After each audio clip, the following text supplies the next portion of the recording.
Uma ômega foi abandonada pela madrasta e salvou um desconhecido ferido na neve. Ele era o rei Lycan. Segredos ancestrais vieram à tona. Sua coragem mudou o destino de um reino inteiro. E se inscreva no canal para não perder nenhuma história emocionante como esta. Elira tinha 22 invernos quando percebeu que a dor mais antiga não era a fome que aprendera a vencer, nem o frio que endurecia as mãos nos pátios do castelo, mas o silêncio com que o mundo a aceitara como coisa pequena. Ainda menina, fora deixada à margem por Marwen, a madrasta que assumira a casa após a morte do pai de Elira, um intendente de estábulos que conhecia cada cela e cada nome de animal como se fossem parentes. O pai morrera de febre súbita num inverno particularmente cruel, quando Elira tinha apenas 6 anos, deixando a filha vulnerável aos caprichos de uma mulher que nunca a quisera ali. Marwen não a vendera, nem a expulsara com alarde. Fizera algo mais cruel e seguro. Entregara a criança aos serviços de uma propriedade ligada ao castelo, como se fosse um peso retirado do caminho. Dizia a todos que era por necessidade, alegando que não tinha meios de sustentar uma criança que não era sua, e a Elira dizia apenas que era, para aprender a obedecer. A verdade era simples e concreta. Marwen queria apagar qualquer herança que pudesse competir com o próprio filho, um menino mimado e fraco que ela protegia com ferocidade maternal. A presença de Elira era um lembrete vivo de direitos que ela não desejava negociar, de uma família que existira antes dela, de um amor que o pai tivera por outra mulher. A mãe de Elira morrera no parto, levando consigo segredos que ninguém mais conhecia. O pai raramente falava sobre ela, mas guardava um medalhão pequeno com um retrato desbotado e uma mecha de cabelo escuro. Elira lembrava-se de tê-lo visto, algumas vezes, segurando aquele medalhão diante da lareira, os olhos perdidos em memórias que não compartilhava. Quando Marwen chegou, 2 anos após a morte da mãe, o medalhão desapareceu, e o pai tornou-se um homem mais silencioso, mais curvado, como se carregasse culpa por ter deixado outra mulher entrar, onde a primeira ainda habitava em espírito. Crescida na servidão, Elira tornou-se invisível por estratégia. Era gentil o bastante para não atrair ira, resiliente o bastante para não quebrar, e observadora a ponto de perceber como a corte se movia como um tabuleiro, onde peças baixas eram empurradas sem explicação. Aprendeu a andar com passos silenciosos, a manter os olhos baixos quando nobres passavam, a desaparecer em corredores quando conversas perigosas começavam. Aprendeu também que invisibilidade tinha preço.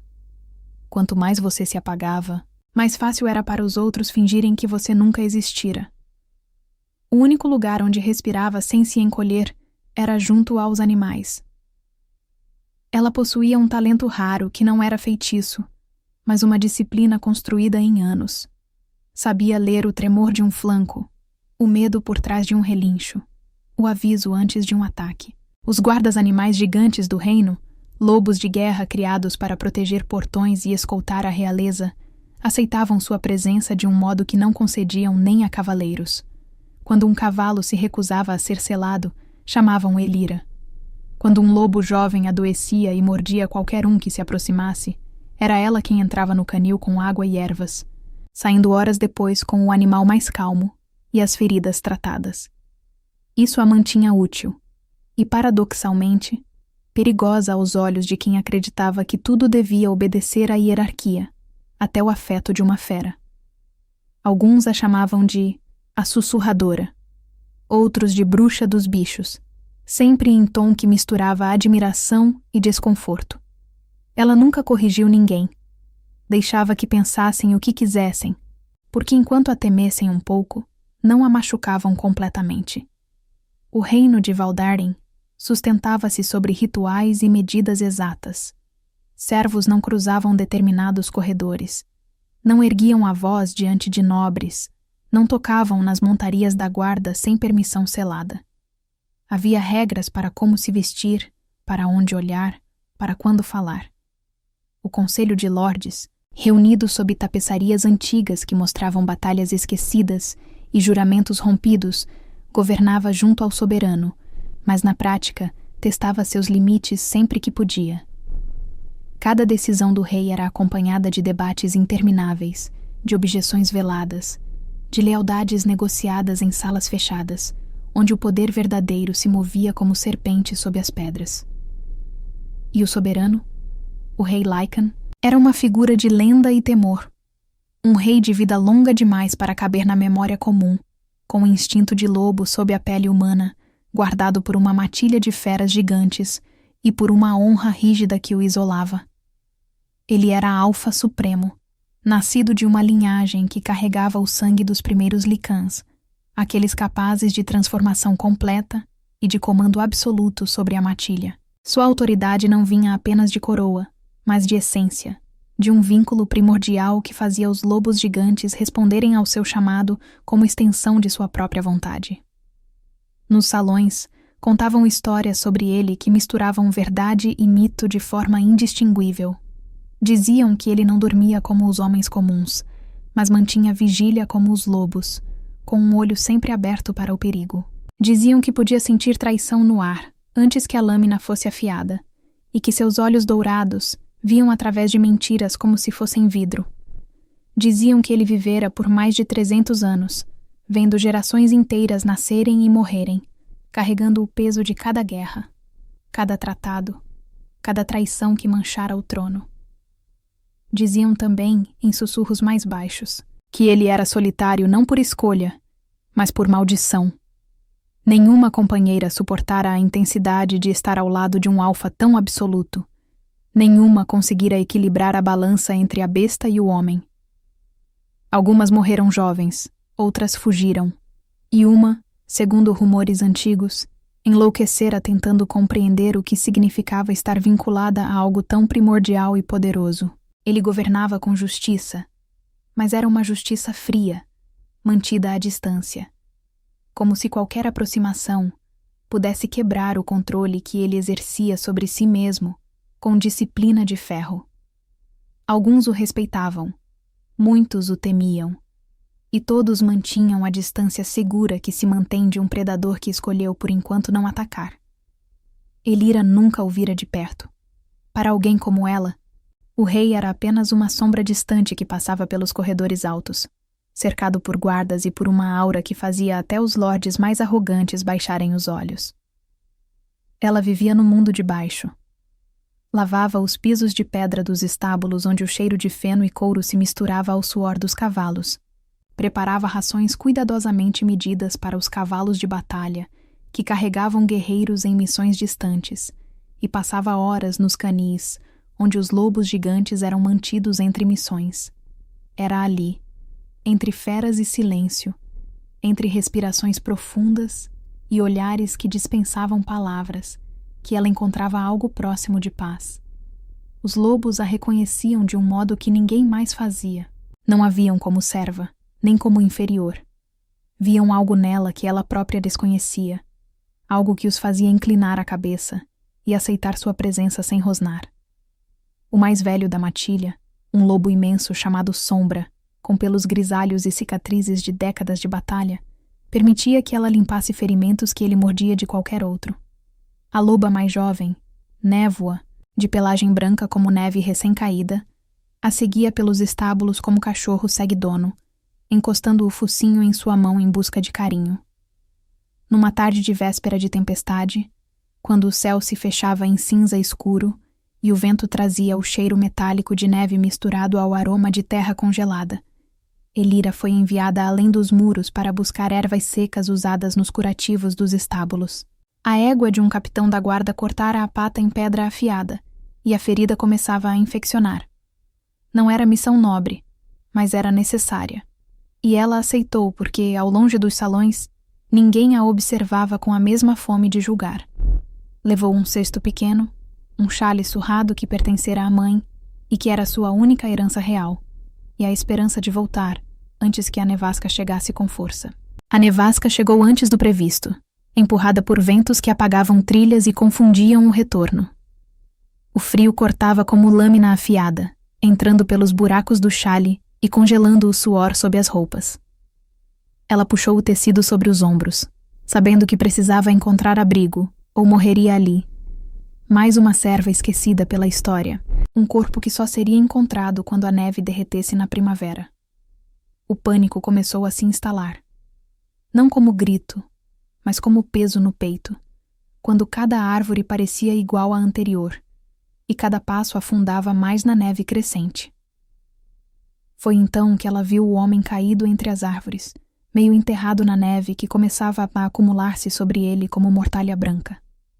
Ferido e febril, com uma capa rica demais para um viajante comum e cortes nos braços que não pareciam de ladrões, mas de lâminas treinadas, de alguém que lutara contra guerreiros, não contra bandidos de estrada. Havia sangue congelado no tecido, escuro como vinho derramado sobre neve, e a respiração dele saía em nuvens fracas e irregulares. Um dos braços estava dobrado em ângulo errado, possivelmente quebrado, e um corte profundo atravessava a testa, ainda sangrando devagar. A primeira decisão dela não nasceu de heroísmo, e sim de consequência. Se o deixasse ali, carregaria aquela morte consigo, e morte em Valdaren, mesmo quando não era vista, deixava manchas na alma que não se lavavam com água ou oração. Se o levasse, corria o risco de ser acusada de abrigar um criminoso, de roubar um nobre ferido, de 1000 coisas que podiam terminar com ela, pendurada numa praça pública como aviso. Mas Elira escolheu o risco, porque sabia como as punições funcionavam. Uma serva podia ser castigada por quase tudo, então ao menos que fosse por algo que ela pudesse suportar com dignidade.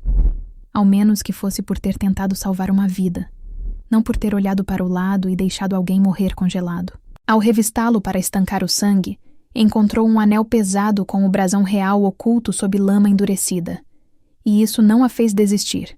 Apenas a fez compreender que o perigo não era um estranho qualquer, mas o tipo de perigo que fazia o castelo queimar sem fogo. Ele usava roupas que tentavam disfarçar sua posição, mas cada detalhe, o corte impecável do tecido mesmo rasgado, a qualidade do couro das botas feitas por artesão mestre, a lâmina cravada ainda na bainha com cabo trabalhado em prata, gritava nobreza alta, talvez até realeza. Com esforço que queimou seus músculos e deixou suas mãos dormentes de frio, ela o arrastou pela neve. Ele era pesado, muito mais do que aparentava, e cada metro era conquista dolorosa. Mas ela conhecia a floresta ao redor do castelo melhor que os próprios guardas, porque passara anos colhendo ervas e observando rotas. Conhecia um abrigo de caça desativado, usado em invernos antigos quando os reis ainda caçavam por esporte, e esquecido após uma mudança de rotas. Levou quase 2 horas para chegar lá, arrastando o homem, parando para respirar, retomando quando o frio ameaçava vencê-la. Não havia milagres ali, apenas trabalho. Água aquecida em braseiro improvisado, usando madeira seca, que estava guardada dentro do abrigo. Compressas feitas com tecido roubado da própria bainha do vestido. Ervas que ela sabia preparar porque cuidara de animais doentes a vida inteira. Ela limpou os ferimentos com mãos firmes mais delicadas, costurou os cortes mais profundos com linha que trouxera para remendar celas, usando agulha que esterilizou no fogo. Cada ponto era preciso, cada movimento cuidadoso. Ela conhecia a anatomia de cavalos e lobos. Humanos não eram tão diferentes assim. Forçou chá de casca de salgueiro entre os lábios dele para baixar a febre, inclinando sua cabeça e massageando sua garganta para que engolisse. Ele murmurava coisas sem sentido, nomes que ela não conhecia. Aldrich, Meryn, Thornwick. Advertências que chegavam tarde demais. Fragmentos de batalhas que ainda lutava em sonhos. Ela imobilizou o braço quebrado com talas improvisadas de galhos e tiras de couro, trabalho que fizera dezenas de vezes em patas de animais. Limpou o corte na testa, notando que seria cicatriz visível. Verificou costelas em busca de fraturas, encontrando hematomas profundos, mas nada quebrado. Durante horas trabalhou, e o homem não acordou, apenas agitou-se na febre, suando e tremendo ao mesmo tempo. Na primeira noite, quando ela finalmente permitiu-se descansar encostada na parede de madeira do abrigo, ouviu um som que gelou seu sangue mais que qualquer nevasca. O rosnado baixo e ameaçador de um predador imenso. Um dos lobos gigantes da guarda real surgiu como sombra viva diante da porta, seguindo o cheiro do sangue e da autoridade. Era uma criatura imensa, com pelos negros como noite sem lua e olhos que brilhavam como brasas na escuridão. Media facilmente a altura de um homem nas patas traseiras, e as presas eram longas como dedos. Elira deveria ter sido despedaçada. Qualquer pessoa normal teria sido. Mas em vez de gritar ou tentar fugir, o que só provocaria o ataque, ela conteve o tremor e estendeu as mãos vazias, deixando que o animal a reconhecesse pelo mesmo método com que sempre o fazia. Postura baixa, não ameaçadora, respiração controlada e profunda, paciência infinita. Não olhou diretamente nos olhos do lobo, o que seria desafio. Manteve o pescoço exposto, demonstrando que não era ameaça. Esperou. O lobo não se deitou por encanto, mas por leitura. Ele a cheirou longamente, farejando suas roupas, seu cabelo, suas mãos. Viu nela a ausência de ameaça, e no homem ferido, algo que lhe pertencia, algo que seu instinto reconhecia como alfa. Mas havia mais. Um reconhecimento sutil, um instinto que fazia o animal inclinar a cabeça de um modo que só fazia diante de ômegas de linhagem antiga, aqueles capazes de acalmar a fúria de um alfa em batalha. O lobo cheirou o ar ao redor de Elira mais uma vez, captando algo que ela própria desconhecia. Um traço no sangue, uma essência que sua mãe carregara e que ela herdara sem saber. E então, para total surpresa dela, o lobo se deitou ao lado do homem ferido como guardião silencioso, decidindo por conta própria que protegeria ambos. Essa escolha do animal mudou o curso silencioso de tudo. Se a guarda o encontrara, então alguém mais também poderia. Elira passou a agir com cautela obsessiva. Voltava ao castelo antes do amanhecer para cumprir tarefas e não despertar suspeitas. Correndo pela neve com pernas que doíam e pulmões queimando, escondia alimentos simples entre baldes, pão duro, queijo, maçãs murchas, e os levava de volta ao abrigo quando caía a noite, e só então retornava para lavar chão, como se nada existisse além do que sempre existira.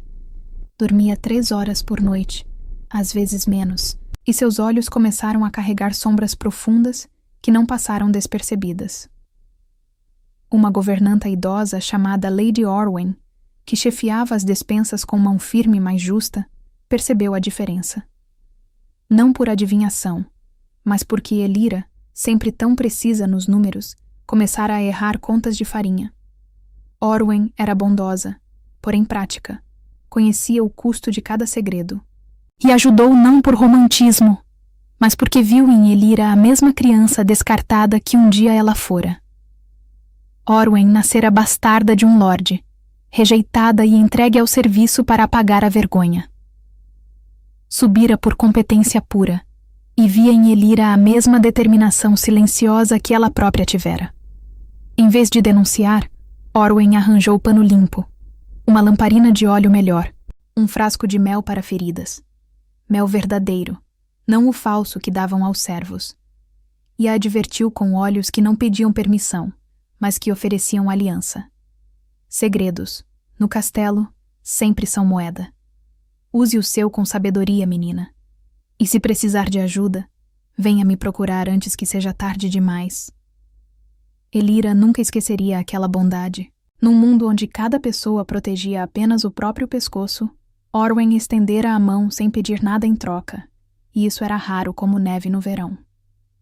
Enquanto o homem recuperava a consciência aos poucos, Elira notou marcas de antigas cicatrizes em seus ombros, marcas de garras, de mordidas, de batalhas que nenhum humano comum sobreviveria. E uma tensão que não vinha apenas da dor recente, mas de séculos de vigilância constante. Ele acordava pronto para lutar mesmo quando mal podia respirar, como alguém que passara tanto tempo em perigo que o corpo não sabia mais relaxar completamente. Não falava muito, mas observava tudo com intensidade perturbadora. A forma como ela amarrava faixas, como ela limpava a lâmina que encontrara junto dele para impedir infecção, como ela não perguntava o que poderia matá-la saber. E quando, numa madrugada em que a febre finalmente quebrara, ele sussurrou um nome.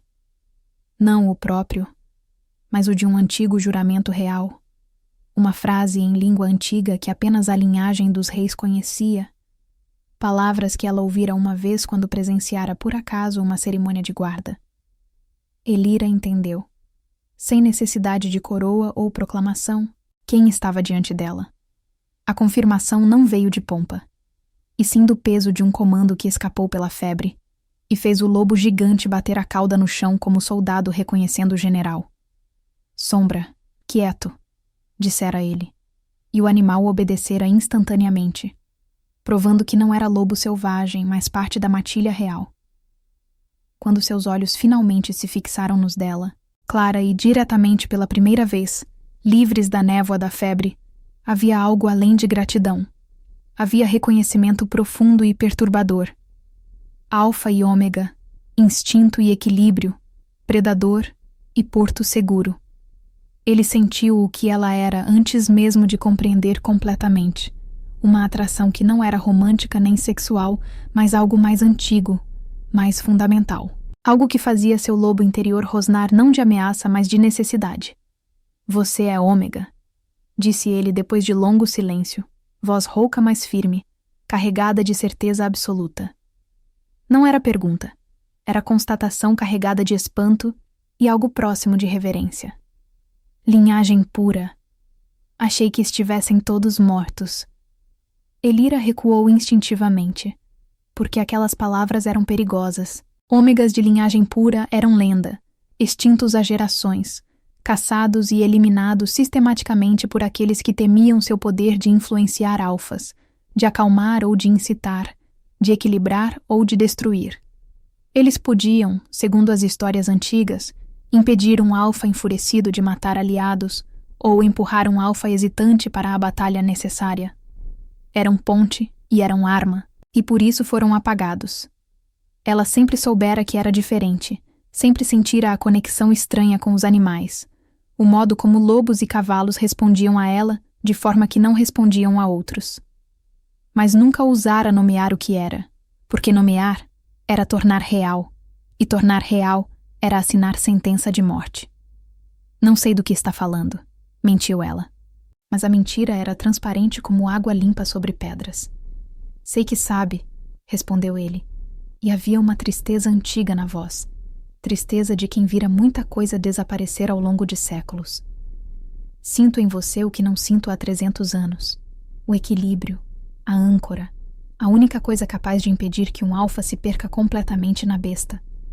Ele fechou os olhos, exausto pelo esforço de falar, mas continuou. Minha mãe era ômega.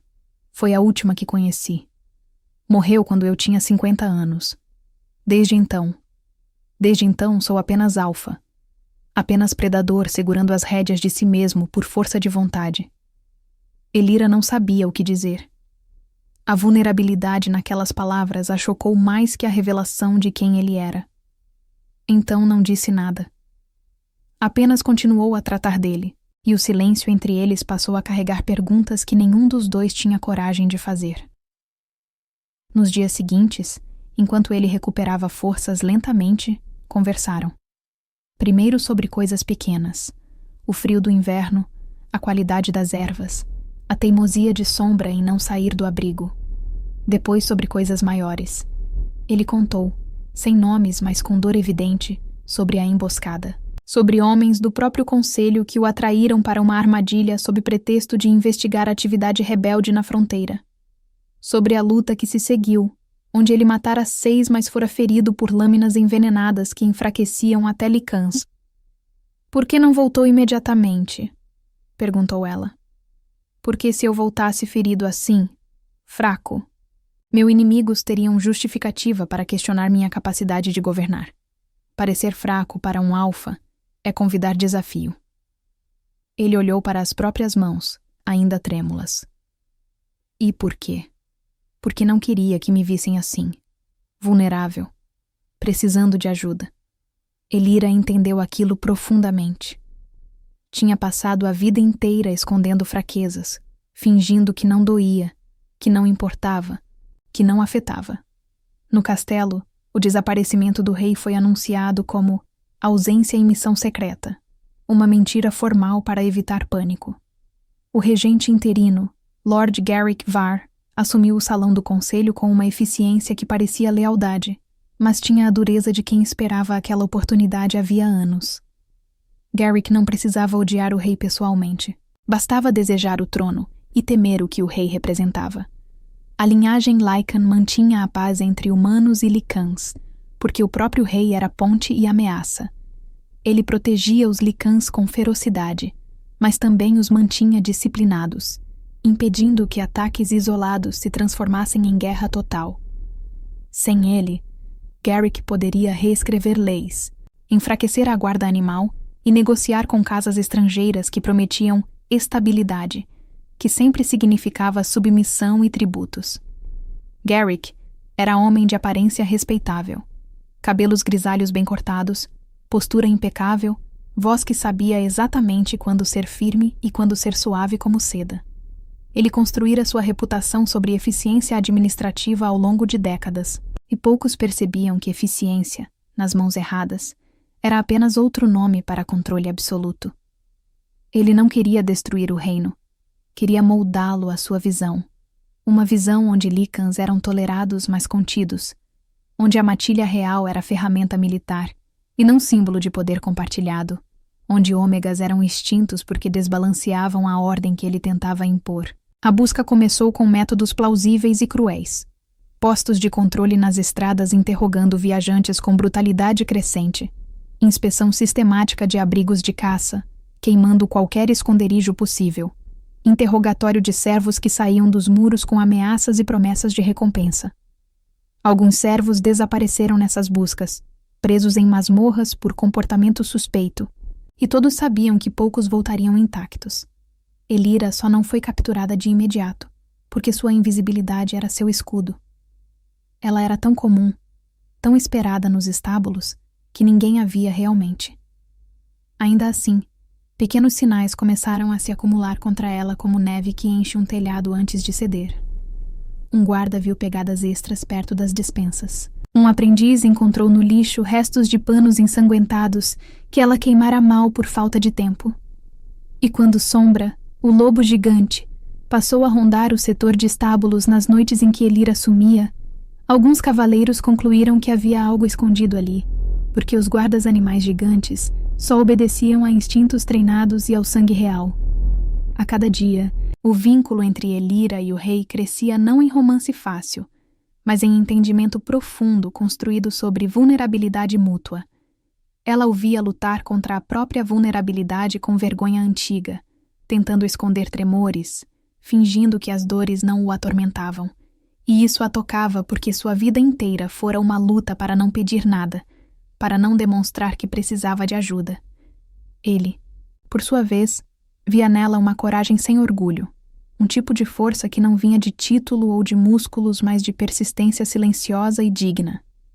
Via como ela trabalhava sem reclamar, como tratava dele sem esperar gratidão, como não fazia perguntas que o colocariam em perigo maior, e percebia, com clareza crescente, que ela não o servia por obrigação, mas por escolha. E escolha era algo que ele raramente recebia. Quando ele conseguiu ficar em pé pela primeira vez, ainda apoiando-se na parede, ainda fraco, recusou-se a voltar ao castelo escondido como criminoso. Não por vaidade, e sim porque sabia exatamente o que sua ausência permitia. Decretos que enfraqueceriam Lycans, alianças que venderiam o reino, punições contra qualquer um que estivesse perto da linhagem real. Ao mesmo tempo, não podia revelar-se precipitadamente sem arrastar Elira para o centro do perigo, e isso o feriu de um modo que ele não confessava nem a si mesmo. Numa noite, sentados diante do fogo fraco que mal aquecia o abrigo, ele falou pela primeira vez abertamente sobre o peso de ser alfa, sobre a solidão corrosiva de nunca poder demonstrar dúvida, sobre a exaustão de carregar cada decisão como se fosse a última, sobre o medo silencioso e constante de que um dia não restasse nada além do instinto animal e da violência pura.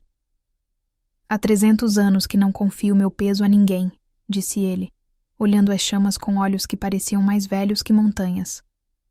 Aprendi, através de dor e traição repetidas, que alfas não podem ser fracos, não podem hesitar, não podem precisar.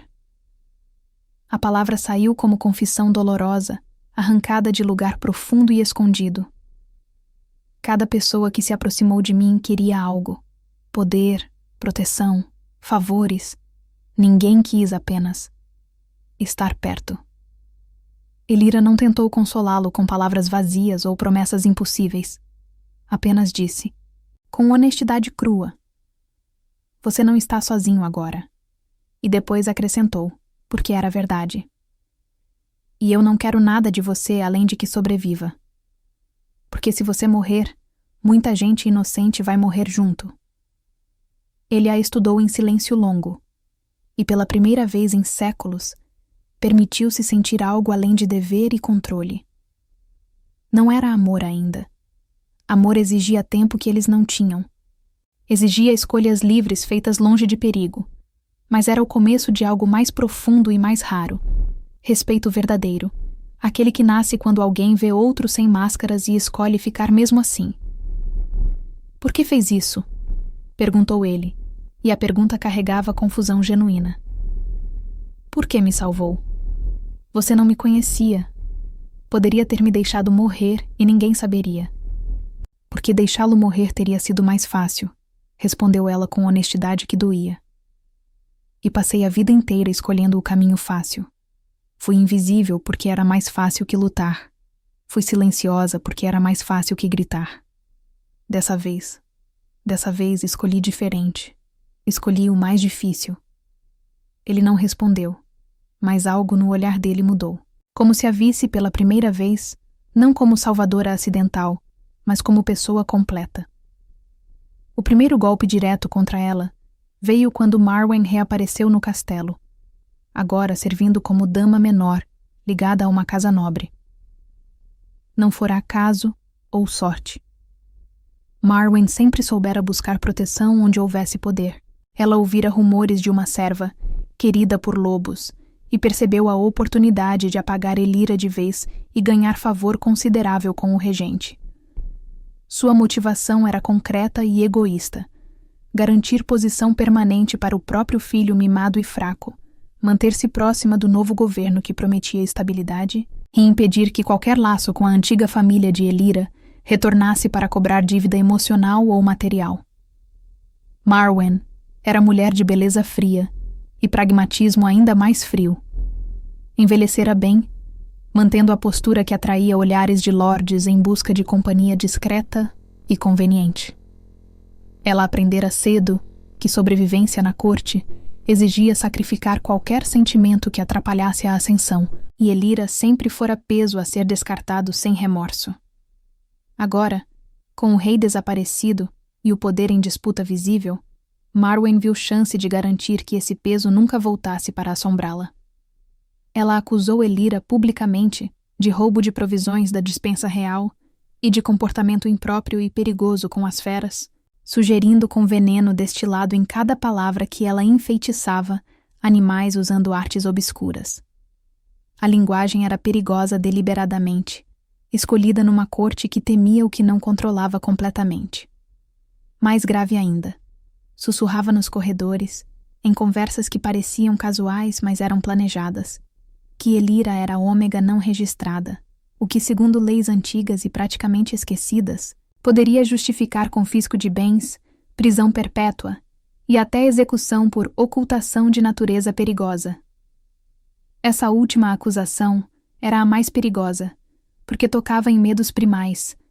Ômegas sem controle podiam teoricamente manipular alfas, criar caos, destruir a ordem estabelecida que mantinha a paz frágil do reino. Garrick usou a acusação como ferramenta perfeitamente afiada.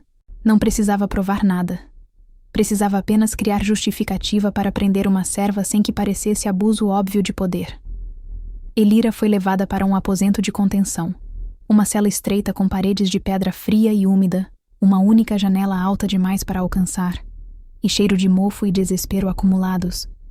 E isso quase quebrou o plano de silêncio que a mantivera viva.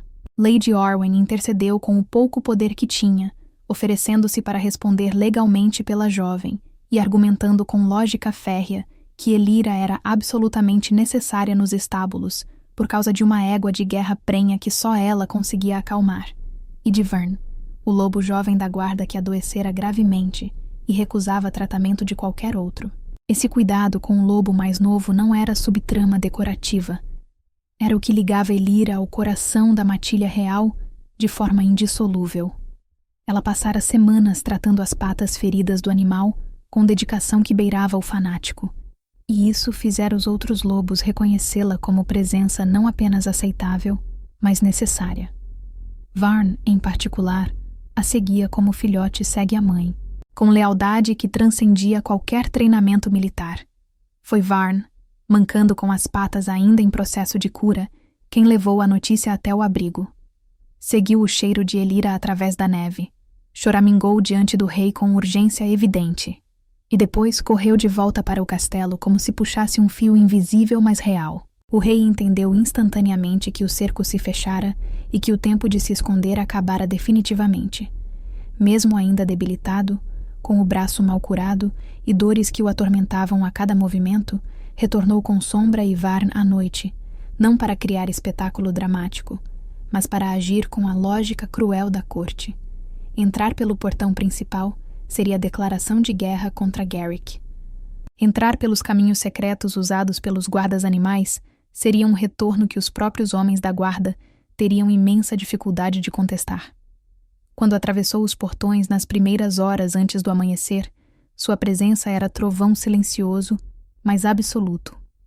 Alfa supremo, ferido, mas fundamentalmente inteiro, cercado pela matilha que o reconhecia como centro de tudo. E ao seu lado, mantida sob proteção visível e inquestionável, caminhava Elira, liberada da cela por ordem direta dele, não como prisioneira, mas como aquela que o trouxera de volta da morte. Ele não permitira que a deixassem um segundo a mais naquele buraco. Exigira sua liberação imediata, usando o peso de sua autoridade ancestral como lâmina que não se discute nem se questiona. O conselho foi convocado com urgência extrema. Garrick tentou desesperadamente manter a máscara de regente fiel e aliviado, alegando gratidão pelo retorno do soberano, e ao mesmo tempo exigindo que Elira fosse punida severamente por ocultar criminosamente o rei. Era uma armadilha bem construída. Se o rei a defendesse abertamente, pareceria fraco e manipulável diante das leis. Se a sacrificasse, perderia a única pessoa que o salvara e admitiria publicamente que sua autoridade podia ser manipulada por conspiradores. O rei escolheu um caminho mais duro e infinitamente mais justo. Pediu julgamento formal completo, com investigação profunda e testemunhas de todas as partes, porque sabia com certeza absoluta que somente um rito de corte poderia desmontar a intriga sem mergulhar o reino em facções sangrentas. Se há crime verdadeiro, disse ele, voz ecoando no salão de pedra como sino de guerra, que seja provado além de qualquer dúvida. Se há conspiração oculta, que seja revelada completamente à luz, mas que ninguém aqui finja que lei é apenas o que convém ao poder do momento. A investigação durou 3 semanas intensas e brutais. Testemunhas foram chamadas e interrogadas sob juramento sagrado. Documentos antigos examinados linha por linha, rotas reconstituídas com precisão cartográfica. E foi Lady Orwen quem trouxe a peça que mudaria tudo irreversivelmente.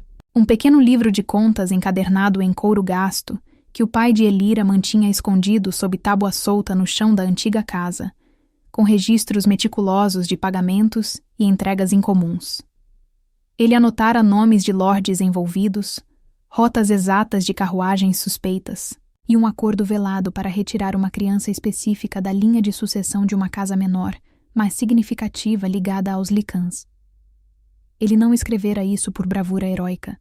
Escrevera porque temia profundamente pelo que via acontecer nas sombras e porque, se morresse, alguém precisaria entender e talvez corrigir as injustiças.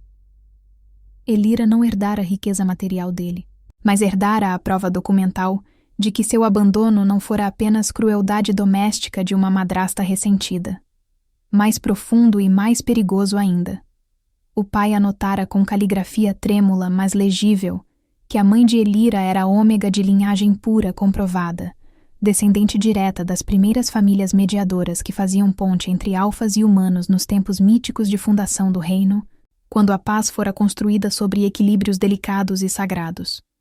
Isso explicava completamente por que os lobos a aceitavam com disciplina incomum. Não era dom místico, nem feitiço obscuro. Era herança de sangue tão real quanto a cor dos olhos. E explicava também com clareza terrível por que Marwen a descartara com tanta urgência. Uma criança com esse sangue específico era ameaça existencial a qualquer um que quisesse controlar o trono sem legitimidade verdadeira. Ômegas puros podiam desafiar alfas, podiam acalmar fúrias, podiam mudar lealdades. Era um poder sem espada, e isso os tornava perigosos demais para serem tolerados por conspiradores. Quando confrontada com o livro diante do conselho inteiro, Marwen tentou se vender como vítima assustada, dizendo com lágrimas falsas que obedecera a ordens superiores para salvar a pobre menina de destino pior. Mas suas ações documentadas a desmentiam completamente. Ela recebera moedas substanciais e proteção nobre garantida, e continuara perseguindo Elira sempre que possível, mesmo anos depois. O rei, ao ler os nomes listados no livro com atenção total, percebeu o desenho completo da conspiração. Havia uma trama antiga, paciente e metodológica para apagar sistematicamente linhagens capazes de firmar vínculo verdadeiro com a matilha real. Não era magia extravagante nem superstição. Era política de sangue, crença e medo calculado. Algumas pessoas nasciam com uma afinidade rara e preciosa, que tornava possível acalmar e guiar os lobos gigantes, sem violência ou coerção. Se tais pessoas existissem fora do controle absoluto da corte, poderiam ameaçar qualquer regente que tentasse dominar a guarda animal pela força bruta. Elira era a última ômega conhecida e comprovada de linhagem pura, e isso a tornava simultaneamente preciosa e perigosa para quem desejava controlar o trono sem legitimidade ancestral. Mais que isso, tornava-a essencial para o equilíbrio do reino inteiro, porque apenas ômegas puros podiam acalmar alfas em fúria de batalha sem derramamento de sangue desnecessário. Garrick, pressionado e acuado, revelou sua última carta desesperada ao tentar acelerar uma lei chamada pureza humana e propor o confinamento permanente da matilha, alegando segurança pública e ordem.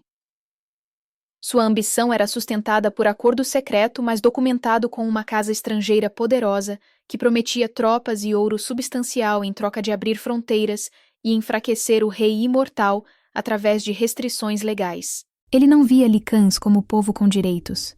Via como obstáculo logístico a ser removido eficientemente. O perigo era completamente real. Se a lei passasse no conselho, haveria perseguição sistemática e brutal, ruptura interna catastrófica e guerra civil que sangraria o reino por gerações inteiras. Elira, ainda tecnicamente acusada, mas agora compreendendo a dimensão completa do que estava em jogo, percebeu que sua vida não podia mais ser apenas sobrevivência silenciosa. Ela tinha duas escolhas genuinamente plausíveis: recuar para a invisibilidade familiar e esperar que o rei resolvesse tudo sozinho, ou aceitar o custo imenso de existir publicamente e tornar-se alvo permanente de ódio e conspiração. Ela escolheu a segunda porque entendeu, com clareza dolorosa, mas libertadora, que o rei não era apenas um homem ferido que ela ajudara.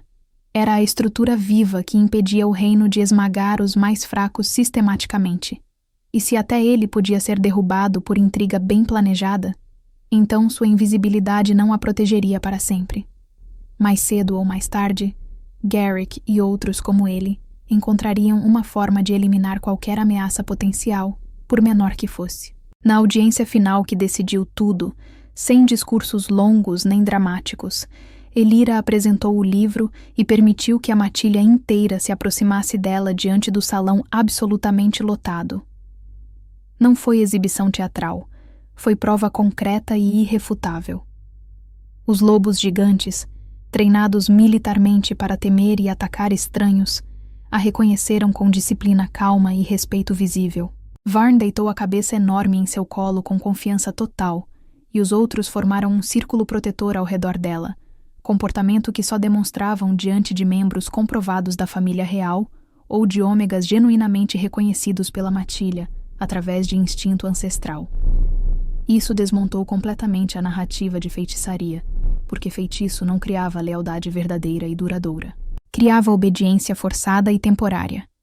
E qualquer soldado experiente ali sabia perfeitamente a diferença fundamental. O rei assumiu publicamente que fora salvo por ela quando estava morrendo congelado. E explicou, com firmeza absoluta, por que se ocultara estrategicamente. Fora atacado por homens do próprio conselho, numa emboscada que só podia ocorrer com acesso privilegiado a rotas reais secretas e conhecimento detalhado de sua agenda pessoal. Ninguém precisava morrer dramaticamente para que a verdade se impusesse. Bastava que as peças fossem colocadas diante de todos com clareza irrefutável. E então, diante da corte completamente silenciosa e chocada, ele fez algo que nenhum rei fizera em 300 anos de história documentada. Ajoelhou-se diante de Elira e ofereceu o vínculo de reconhecimento ancestral, o juramento sagrado que ligava Alfa e Ômega não por obrigação política, mas por escolha livre e verdadeira. Sua voz ecoou no salão como trovão contido, mas poderoso. Você me salvou quando eu nada era além de carne ferida morrendo na neve. Agora, diante de todos aqui reunidos como testemunhas, eu pergunto: aceita caminhar ao meu lado, não como súdita obediente, mas como igual reconhecida, não como sombra silenciosa, mas como luz própria? O salão inteiro conteve a respiração coletivamente, porque todos entendiam perfeitamente o peso imenso daquelas palavras específicas. Não era pedido de casamento político conveniente, era reconhecimento de vínculo primordial, aquele que precedia coroas e leis escritas, aquele que fundara o próprio reino séculos atrás, quando Alfa e Ômega construíram juntos a primeira paz duradoura. Elira, tremendo não de medo, mas de compreensão profunda do que aquilo significava, ergueu a mão e tocou o rosto dele com a mesma delicadeza com que tocava os lobos feridos. Aceito, disse ela com voz firme. E o reino inteiro sentiu o peso daquele sim ressoar nas pedras antigas. Garrick perdeu apoio imediatamente quando alguns lordes, antes cuidadosamente neutros, perceberam que ele os levaria inevitavelmente à guerra para satisfazer a ambição pessoal. Foi removido do cargo e enviado para confinamento rigoroso sob guarda constante, aguardando sentença conforme as leis antigas do reino. Não houve execução sumária, porque o rei não governava por vingança emocional, mas por justiça medida. Garrick seria julgado apropriadamente, e seu destino decidiria pelo peso objetivo de suas ações documentadas, não pelo sabor temporário da raiva. Marwyn foi expulsa permanentemente da corte e privada de qualquer proteção nobre, não como vingança melodramática, mas como consequência natural do que fizera.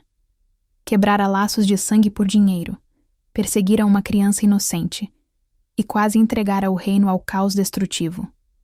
Seu filho, poupado por não ter participado conscientemente, foi colocado sob tutela de um artesão respeitável longe da influência da corte, para que não repetisse a fome destrutiva de status que a mãe alimentara. Elira, ao saber disso, sentiu algo complexo e indefinível. Não era perdão completo, mas também não era ódio consumidor.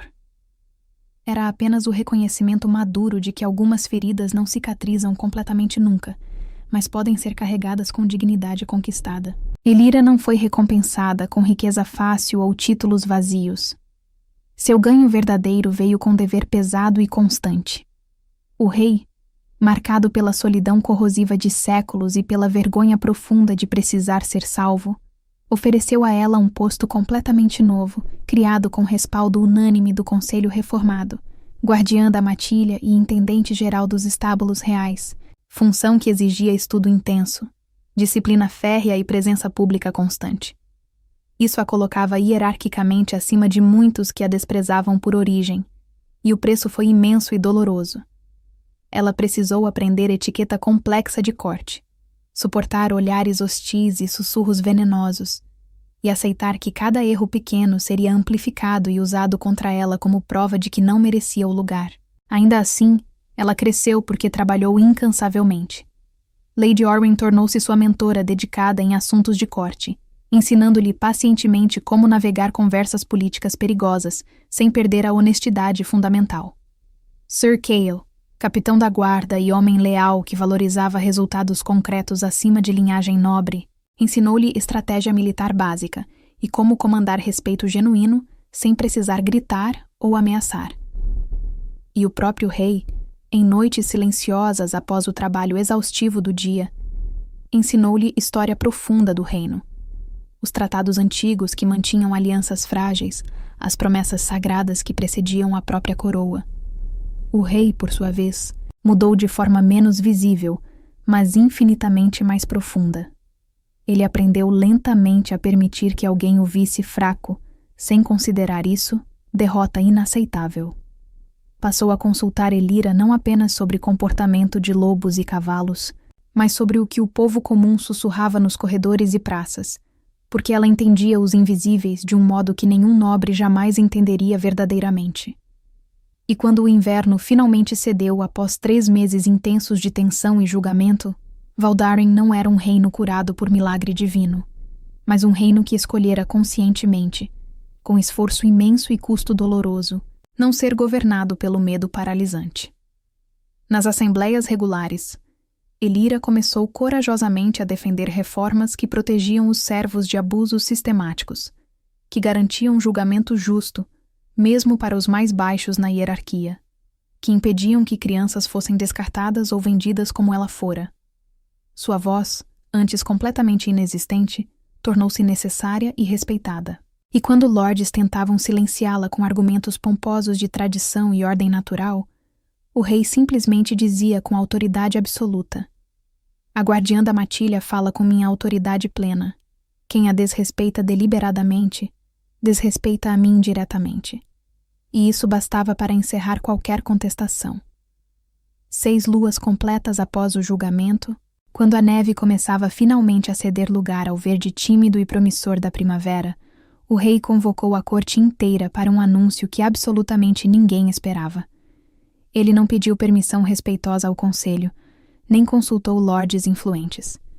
Apenas declarou, com a mesma autoridade absoluta que usara para entrar nos portões ferido, mas vivo: "Elira será minha rainha, não por conveniência política, não por aliança estratégica, mas porque ela é a única pessoa em 300 anos que me vê além da coroa e ainda assim escolhe ficar voluntariamente."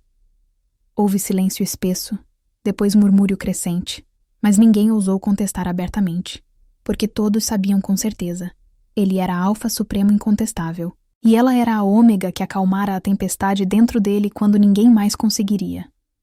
E mais importante, ela provara, através de trabalho árduo e não de nascimento nobre, que merecia absolutamente o lugar que ocuparia. O casamento não foi cerimônia de conto de fadas romântico.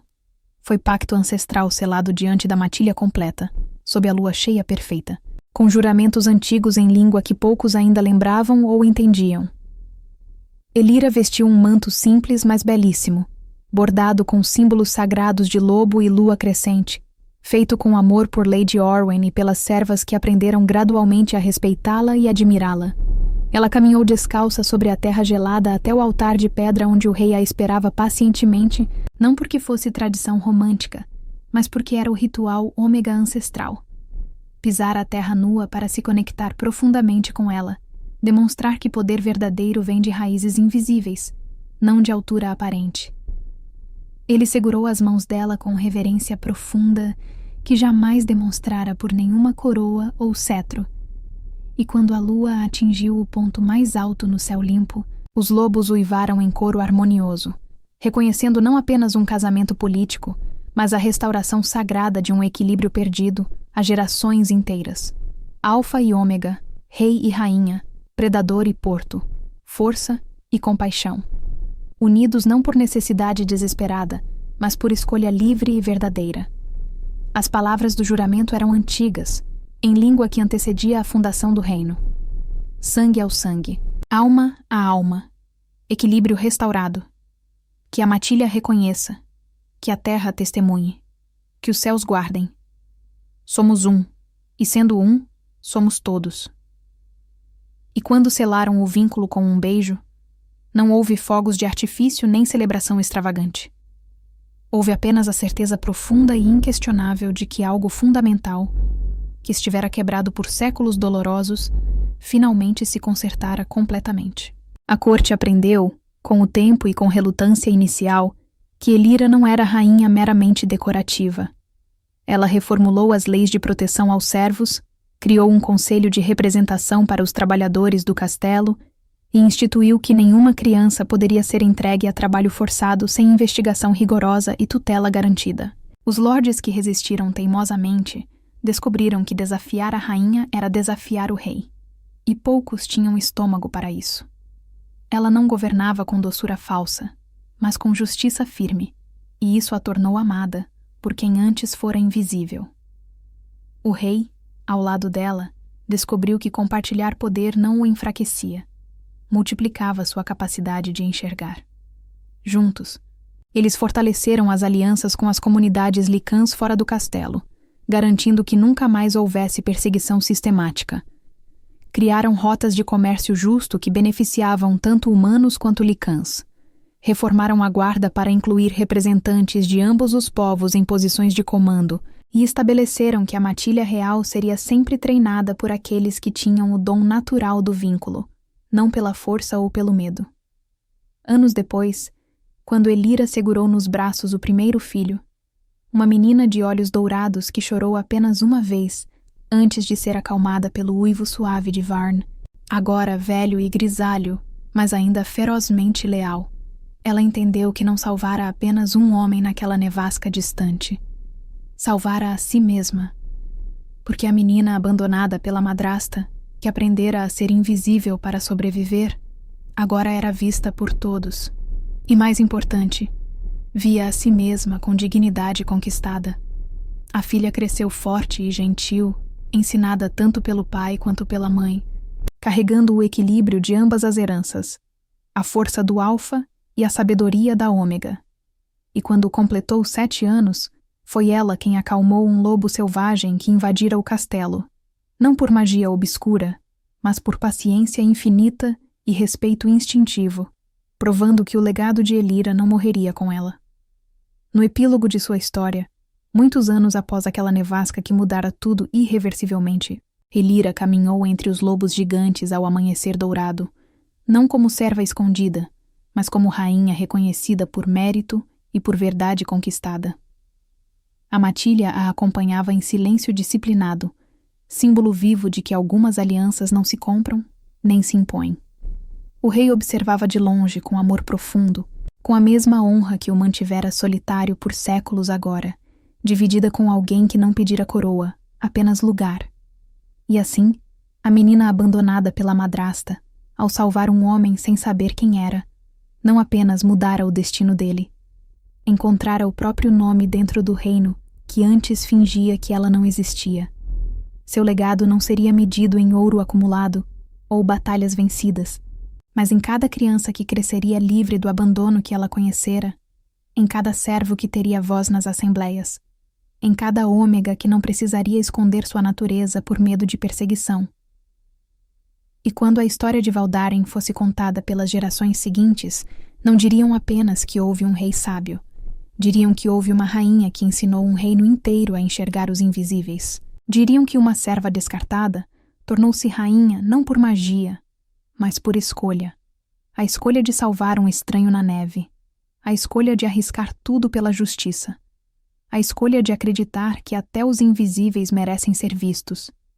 E essa escolha, multiplicada através dos anos, transformou não apenas um reino, mas a própria definição de poder. Não força que esmaga, mas força que ergue. Não lei que oprime, mas lei que protege. Não trono que isola, mas trono que une.